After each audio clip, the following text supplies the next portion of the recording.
A slow buildup of suspicious fires had been happening in the Los Angeles area for about 10 years, from the mid-1970s to the mid-1980s. The fires were centered around the small communities of Glendale and Pasadena, both of which sit below the San Gabriel Mountains northeast of LA. Some of the fires were in the dry, brushy hills that led into the mountains. Others were in big retail stores like supermarkets or home improvement centers. Up until 1984, firefighters and the general public had been lucky, all things considered. The fires had done limited damage before they were put out by sprinkler systems or alert employees or fast-acting fire crews, but the luck ran out on October 10, 1984. That night, at about 8 p.m., a fire started at Ole's Home Center, a home improvement store in South Pasadena. The fire tore through the building and destroyed it with shocking speed. 4 people died, 2 employees, and a grandmother who was with her 2-year-old grandson. At the same time, a fire was burning in a supermarket a few blocks away. And a couple hours earlier, there was another fire at a different supermarket. At both supermarkets, the fires started in the potato chip aisle. Investigators declared those fires arson.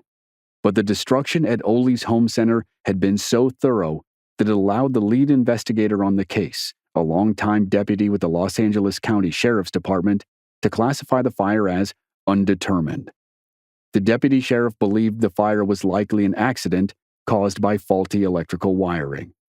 Others weren't so sure, and one man, John Orr, knew it wasn't an accident. John Orr was the arson investigator for the Glendale Fire Department, the department that served the community that was right next to Pasadena. He was a respected investigator, even if he wasn't well-liked and was viewed as overly zealous. No one realized it at the time, but Orr's career with the Glendale Fire Department mirrored the rise in suspicious fires in the area. It would be several more years before law enforcement investigators worked backward through the old cases with a new viewpoint. On that tragic night in 1984, and in the days that followed, there was no direct evidence that linked John Orr to any of the 3 fires. There were only some curiosities which would have more meaning years later. He was on the scene of the first fire incredibly fast after he received a call from dispatch. It was almost as if he were already in the area, except he didn't live or work in Pasadena. He made it from the first fire to the second fire so quickly that it was like he had been expecting the emergency call and knew exactly where to go. The second fire was the Ole's fire, and at the scene, John Orr stood there taking pictures of the burning, crumbling building while the other firefighters battled the blaze. At the time, his behavior wasn't suspicious since he was an arson investigator and not a frontline firefighter. Afterward, when the deputy sheriff who was the lead investigator believed the fire was an accident, John Orr was convinced it was arson. He believed it was highly likely the fire had started in a group of products that were stuffed with foam. The foam in couch cushions, chair cushions, and mattresses was extremely flammable. If a fire started in an area that was packed with those items, it could spread with frightening speed and cause the devastation that was seen at Ole's. Then, almost as if to prove John Orr's point, several days after the Ole's fire, a fire started in the mattress section of a store called Builder's Emporium in North Hollywood. 2 months later, a fire started at a second Ole's location in Pasadena. The point of origin was in the aisle that contained foam cushions. After those 5 fires in a 2-month period, investigators knew they were dealing with a serial arsonist, even if the first Ole's fire wasn't officially classified as arson. And they knew the arsonist had been at work for several years. The proof was found at the last 2 fires in 1984. The same type of device had been used to start both fires, and that type of device had been found at other fires which dated back at least 4 years. It was a simple but effective fire starter, a small bundle that contained a cigarette and 3 matches which were wrapped in a piece of yellow notebook paper. When the cigarette was lit, it burned down and lit the matches. The matches lit the notebook paper and created a flame. The flame lit the flammable material around it and grew into a fire. The system was called a delay device because it gave the arsonist about 15 minutes to leave the area before the fire started. Investigators had never publicized the type of device that they had been finding at the scenes of fires. That meant there was virtually no chance that the recent fires were the work of a copycat, or that they were amazing coincidences in which different arsonists were using the same type of device at the same time. A mysterious serial arsonist stalked the neighborhoods around Glendale and Pasadena, and yet John Orr, one of the most talented arson investigators in the region, had no leads on the suspect, nor did anyone else. It wasn't until 1987, when the arsonist left Southern California and set a series of fires in Central California, that investigators narrowed their focus to a shocking possibility. It was almost too crazy to believe, but at least one investigator started floating the possibility that the arsonist was a firefighter, and maybe even an arson investigator.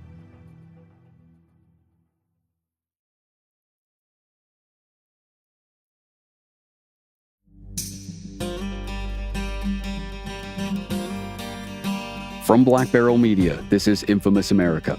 I'm your host, Chris Wimmer, and this season we're telling the stories of two of the most notorious arsonists in American history, John Orr and Paul Keller. This is Episode 2, John Orr, The Fingerprint.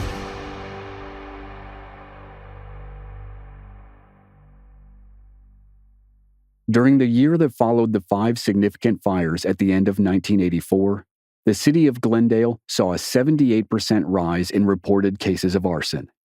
That year, 1985, was the 5th anniversary of the Arson Investigation Unit at the Glendale Fire Department. That unit was essentially one man, John Orr. He had joined the department in the mid-70s and had been appointed the first official arson investigator in 1981. His reputations inside and outside the department were complex.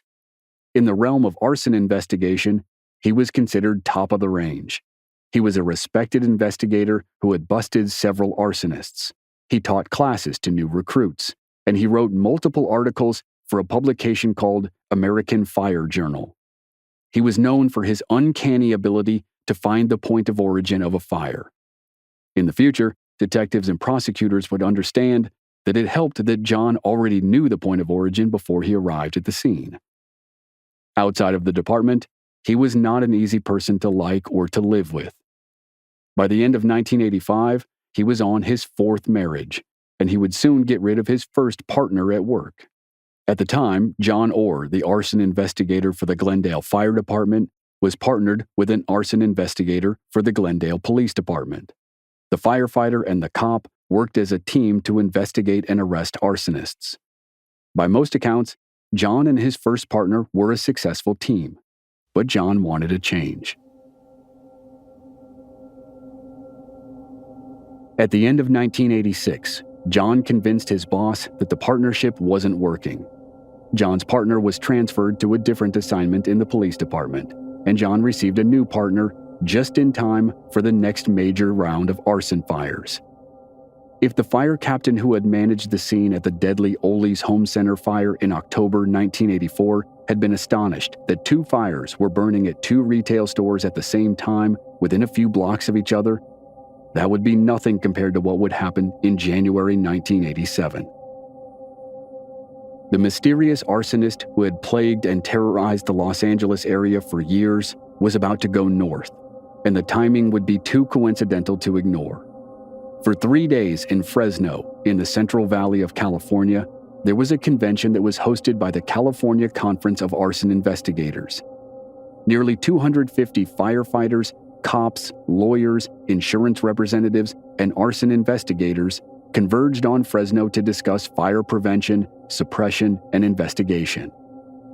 For those in attendance who may have remembered a major news story from a few years earlier, they were arriving in Fresno 5.5 years after a man called Big John Burgess was arrested for building, delivering, and detonating a bomb at Harvey's Wagon Wheel Casino in State Line, Nevada.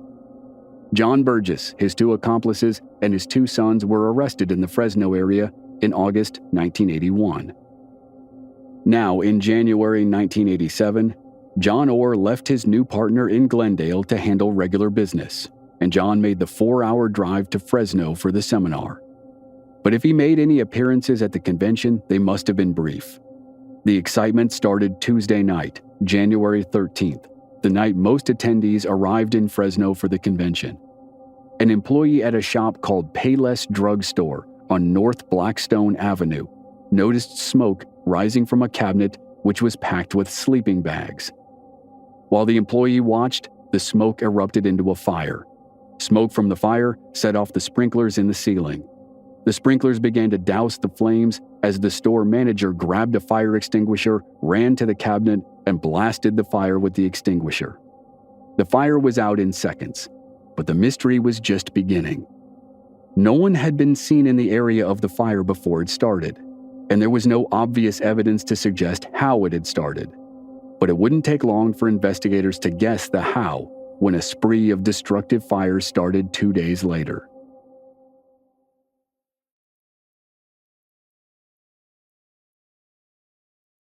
On Thursday night, 2 nights after the fire at Payless Drug Store on North Blackstone Avenue, a shopper noticed smoke in a store called Hancock Fabrics.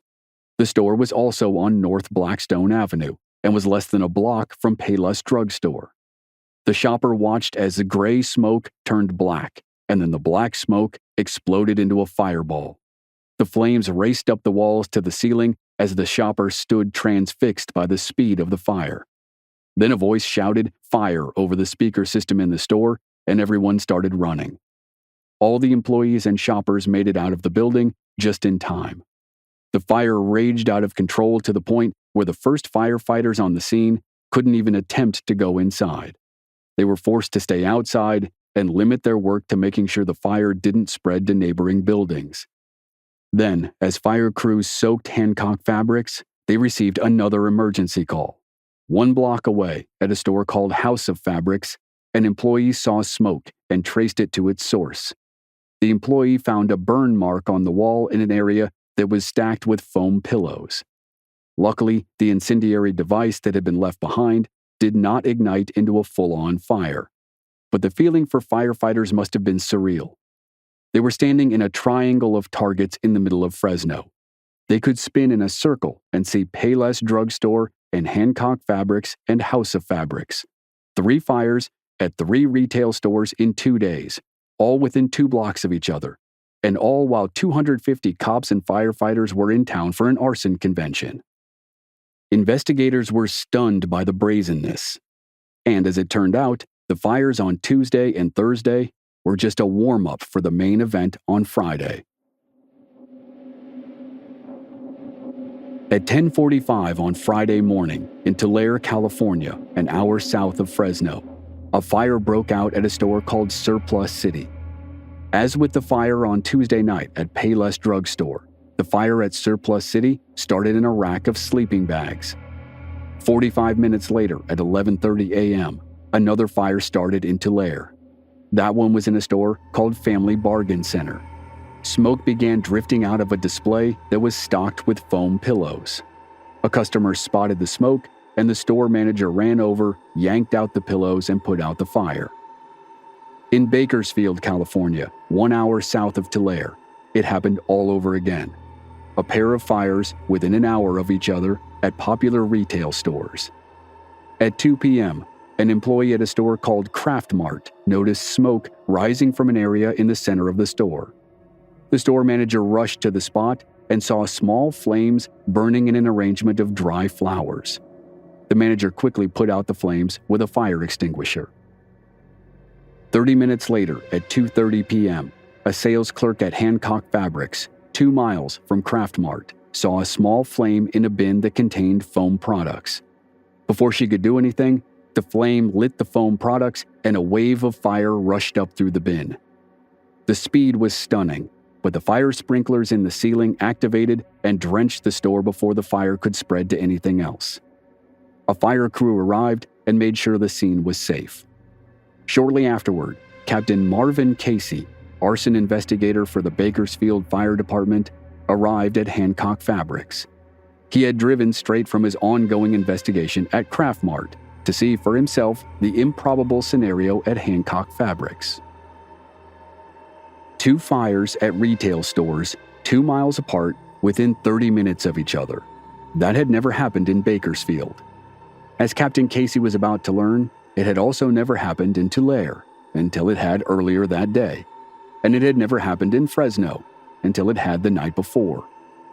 Captain Casey was about to become a key player in the mystery, and he was the first to start assembling the pieces of the puzzle to form a picture that no one in the fire service wanted to see.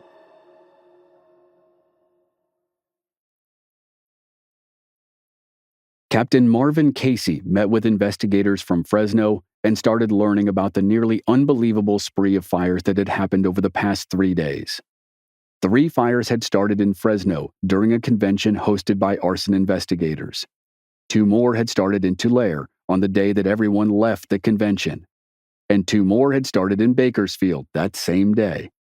All 3 cities were on Highway 99. If all the fires were the work of the same arsonist, which was very likely, it seemed as though the arsonist had been in Fresno during the time of the convention and then driven south down Highway 99 toward Los Angeles and set fires in Tulare and Bakersfield along the way. At the scenes of at least 4 of the 7 fires during that period, remnants of the arsonist's incendiary device had been found. The devices were nearly identical. They were definitely a signature. They all featured a cigarette, 3 matches, a rubber band, and a piece of yellow notebook paper. Investigators in Fresno and Tulare had found the devices, and Captain Casey had one in Bakersfield, too. It was Captain Casey's evidence that would lead to the first real clue to the identity of the serial arsonist.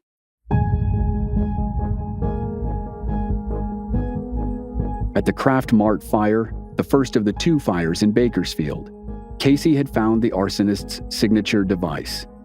He had placed the components in evidence containers and then rushed to the scene of the Hancock Fabrics fire. After Casey spoke to other investigators in the region, they decided they needed to bring in a federal agency to help coordinate the effort to identify the arsonist. Casey sent his evidence to an office of the Bureau of Alcohol, Tobacco, and Firearms outside San Francisco. A technician examined the cigarette and the yellow paper for fingerprints. Traces of a fingerprint on the cigarette were unusable, but the yellow paper was the jackpot. A fingerprint had been preserved in great condition. It would easily be enough to identify a suspect, and possibly convict a suspect if they found one. The ATF ran the print through state and federal criminal databases, but they found no matches. The suspect did not have a criminal record. That was when Casey started thinking about a scary, unprecedented possibility. The fires had started during an arson investigation convention. They had moved south along Highway 99, the road that someone would take to go from Los Angeles to Fresno and back. The incendiary devices were simple yet clever. They were all placed in similar groups of products in the stores. The arsonist clearly understood the highly flammable nature of the products and that they would make great sources of fuel. And the suspect had no criminal record. Captain Casey started his detective work.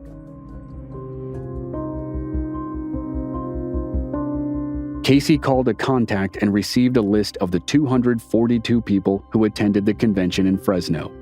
He cross-referenced their homes and figured out which ones would have driven south after the seminar. Then he narrowed the list to people who would have traveled alone, since it was incredibly rare for arsonists to work in pairs or groups.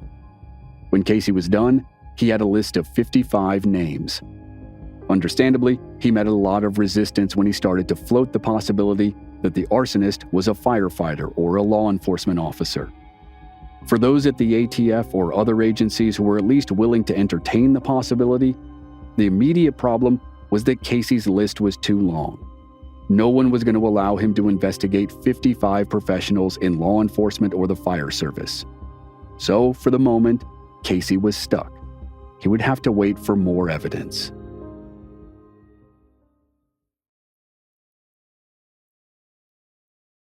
There was actually one more data point available at the time, but it was too vague to help narrow the list.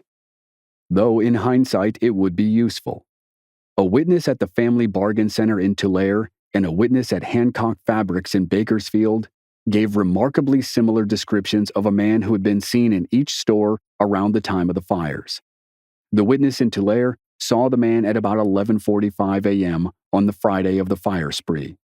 The man was a white male with black hair, 5 feet 10 inches tall, 170 pounds, and appeared to be in his late 20s. An hour and a half later in Bakersfield, the suspicious man was described as a white male with brown hair, 5 feet 7 to 5 feet 9 inches tall, 170 to 175 pounds, and 30 to 35 years old. In January of 1987, John Orr was 37 years old. He had brown hair, stood 5 feet 9 inches tall, and weighed about 175 pounds. Investigators almost certainly had the description of their arsonist. They just didn't know it. Down in Glendale, John Orr had no idea his name was on Captain Casey's list of 55 potential suspects. Orr wasn't aware that 2 witnesses had provided physical descriptions of a suspect who was very similar to himself. And he didn't know that a fingerprint had been found on a piece of yellow notebook paper and had been logged and investigated. The print had not yet been helpful, but it was always there, lurking in the background.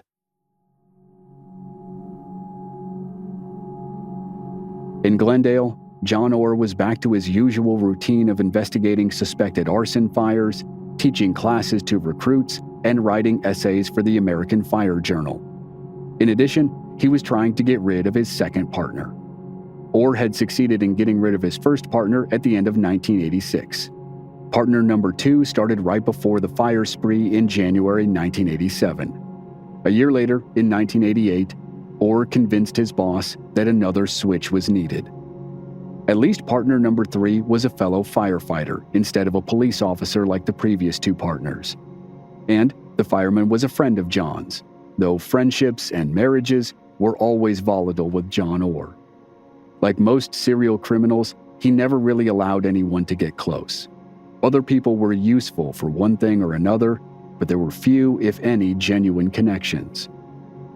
And while John was grumbling about yet another partner, he was lobbying on his own behalf for a promotion. As the calendar flipped from 1988 to 1989, and the 2-year anniversary of the unsolved fires in the Central Valley came and went, John Orr positioned himself to become a captain in the Glendale Fire Department. If he passed the captain's exam, he would receive a salary increase and solidify himself as one of the top officers in the battalion. More than that, more than anything, he hoped it would finally earn him the respect he craved from police officers, detectives, and federal agents. John had been with the Glendale Fire Department for nearly 15 years. He was respected in the fire service throughout the state of California, but he still struggled with the fact that he had been rejected by the LAPD nearly 20 years earlier. With those plans and many more in mind, John packed up his car in March of 1989 for another road trip. There was an arson convention in Pacific Grove, a community in the picturesque coastal city of Monterey, and John planned to attend. Like before, he told his partner to stay in Glendale and man the fort. But unlike the arson convention in Fresno 2 years earlier, the spree of fires that accompanied the Pacific Grove convention happened both before and after the convention.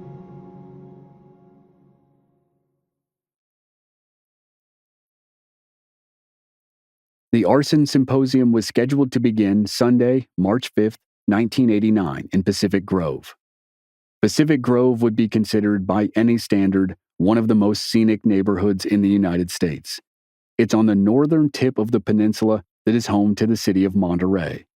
For golf fans, it's on the opposite side of the peninsula from the world-famous Pebble Beach golf course.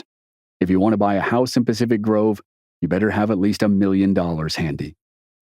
To drive from Glendale to Monterey, all you need to do is get on the 101. The 101 is considered a freeway in the city and a highway as it winds its way north along the California coast.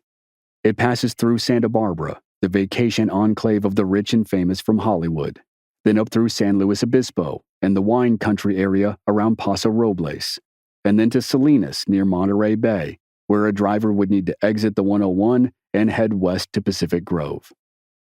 On Friday, March 3rd, 2 days before the conference, the fires started in cities along the 101.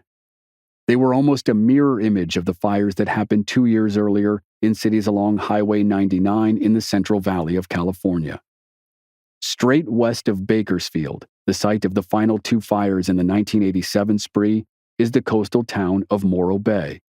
It's just a short jog off the 101, and it was the site of the first fire of the 1989 spree.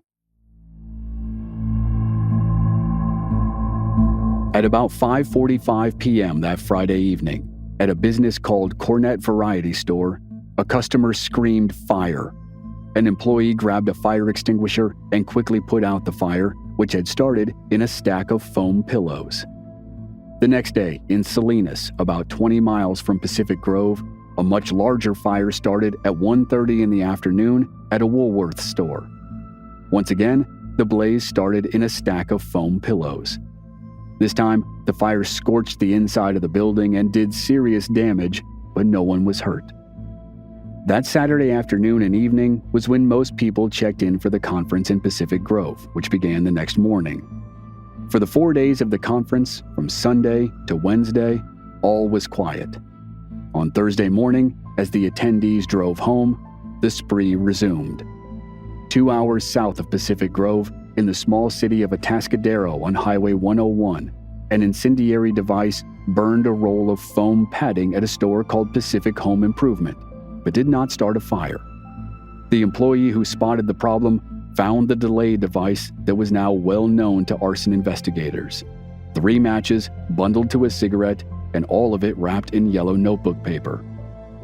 2 hours later, at a Cornet Variety Store in Atascadero, a fire erupted in the shelves that contained bags of shredded foam rubber.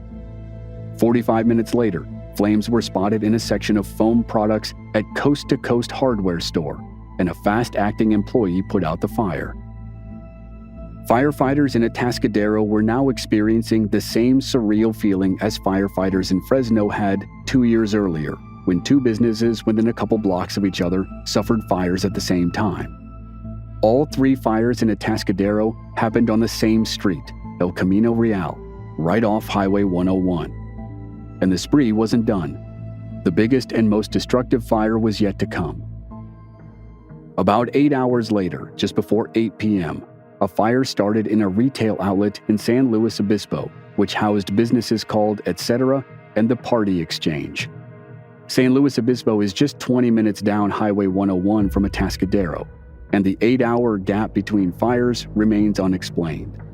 But the inferno burned the building in San Luis Obispo to the ground. Etc. and the Party Exchange were destroyed. Fortunately, there were no serious injuries. And fortunately for Bakersfield Fire Captain Marv Casey, there was a silver lining in the destruction.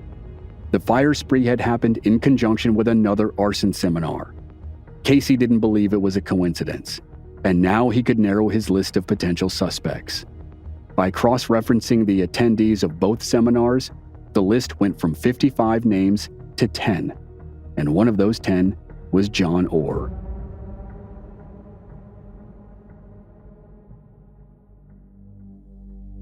Next time on Infamous America, John Orr lives the good life in Glendale. He receives a promotion, his 4th marriage is going well, and he successfully rids himself of another partner. But cracks start to form in his respected foundation when his actions during the worst brush fire in Glendale history are viewed as suspicious. A task force quickly locks on to John Orr as the primary suspect of the growing collection of unsolved arson fires. That's next week on Infamous America.